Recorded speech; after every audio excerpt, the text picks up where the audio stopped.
Welcome to Disney's Magic of Storytelling podcast, brought to you by WakeMed Children's, because inside every child is a story waiting to be told. Our storyteller is ABC 11 news anchor Barbara Gibbs. Disney Princess, The Little Mermaid. King Triton, the great sea king, had many daughters who loved the undersea world. But Triton's youngest daughter, Ariel, dreamed of the world above the water surface, the world of humans. Ariel and her friend Flounder liked to go to the surface to visit Scuttle, the seagull. Scuttle told them all about the humans' objects that Ariel found at the bottom of the sea. One day, Triton learned about Ariel's trips to the surface. The Sea King grew very angry. He asked his friend Sebastian the crab to keep an eye on Ariel. A few days later, Ariel noticed a ship sailing way up on the surface of the water, and she quickly swam toward it. "Ariel, Ariel, please come back," cried Sebastian as he and Flounder swam after her. When Ariel surfaced, she saw a huge ship filled with sailors. Ariel's eyes lit up when she spotted the sailor the others called Prince Eric. It was love at first sight. Suddenly, the sky darkened, heavy rain began to fall, and lightning split the sky. The ship was tossed on the waves, and the prince was thrown overboard. "I've got to save him," thought Ariel. She grabbed the drowning prince and swam to shore, pulling him onto the beach. Prince Eric did not stir as Ariel gently touched his face and sang him a love song. Soon, Ariel heard the prince's crew searching for him. She did not want to be seen by the humans, so she kissed the prince and dove back into the sea. Prince Eric awoke to find Sir Grimsby, his loyal steward, at his side. Sir Grimsby was happy that Eric was alive. "A girl rescued me," said the prince. "She was singing. She had the most beautiful voice." Prince Eric, too, had fallen in love. King Triton was furious when he discovered that Ariel had fallen in love with a human. He rushed to the grotto where Ariel kept her collection of humans' treasures. "Contact between the human world and the mere world is strictly forbidden," Triton shouted. He raised his magic trident and fired bolts of energy around the cave, destroying the treasures. And then the mighty Sea King left. Ariel buried her face in her hands and began to cry. Meanwhile, not far away, evil forces were at work in the undersea kingdom. Ursula, the sea witch, who had tried once before to overthrow Triton, was looking for a way to take over. Through her crystal ball, she could see Ariel crying, and an idea came to her. Ursula sent her slimy eel servants, Flotsam and Jetsam, to Ariel's grotto. There, they convinced the Little Mermaid that Ursula could help her to get her beloved prince. Ariel was so upset that she ignored Sebastian's warnings and swam off with Flotsam and Jetsam to meet with the sea witch. "My dear," said the witch, "here's the deal.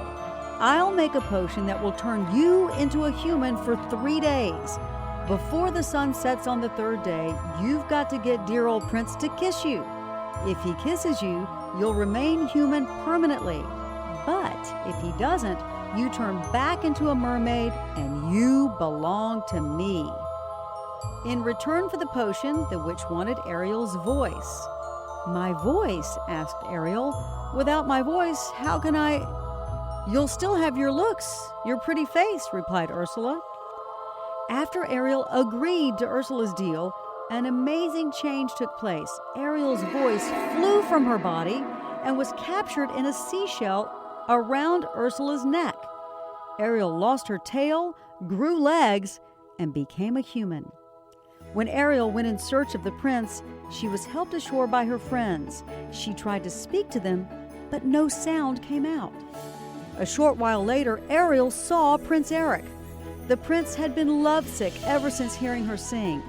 At first, the prince thought Ariel was the girl who had rescued him, but when he learned that she couldn't speak, he knew he was wrong.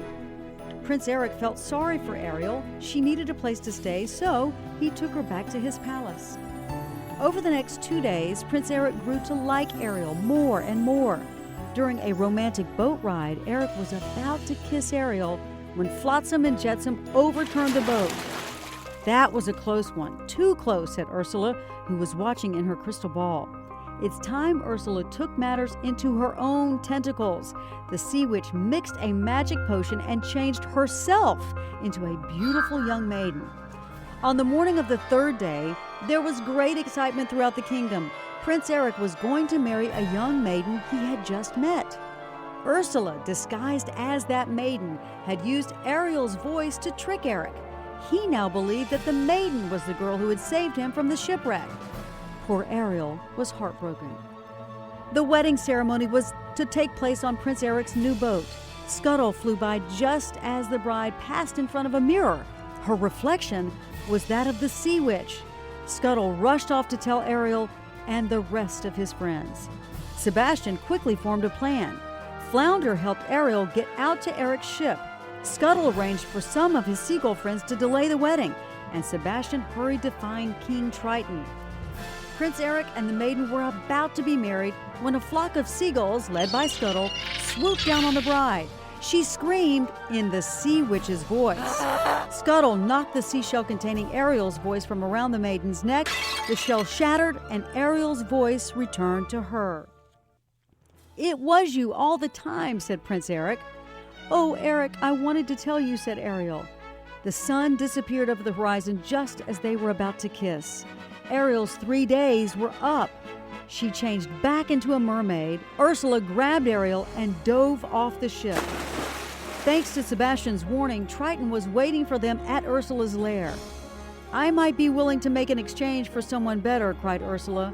Triton agreed, and he became Ursula's prisoner. She now had his magic trident and control of the undersea kingdom. All of a sudden, a harpoon struck Ursula in the shoulder. Prince Eric had come to Ariel's rescue. Together they swam to the surface. Ursula followed close behind them, and she grew bigger and bigger with anger until she rose out of the water. Prince Eric swam to his ship and climbed on board. He grabbed the wheel and turned the ship toward Ursula. Just as the sea witch was about to fire a deadly bolt at Ariel from the trident, the prince's ship slammed into Ursula. The evil witch was destroyed. Well, now that the witch was gone, Triton was freed. He rose from the sea and saw Ariel watching Prince Eric, who was lying on the shore unconscious. "She really does love him, doesn't she?" asked the king. Sebastian, who was nearby, nodded. "I'm going to miss her," Triton added. Then he raised his trident and shot a magic bolt at Ariel's tail. The Little Mermaid's tail disappeared, and once again she had legs. Ariel was now a human. Prince Eric awoke in time to see his beloved Ariel running onto the shore. He kissed her, and they were married that day. After the wedding, Prince Eric and Ariel sailed off on their honeymoon to live happily ever after. WakeMed Children's is proud to support the ongoing enrichment of children in our community and beyond through our sponsorship of the Disney Magic of Storytelling podcast. To learn more about WakeMed Children's, please visit kids.wakemed.org.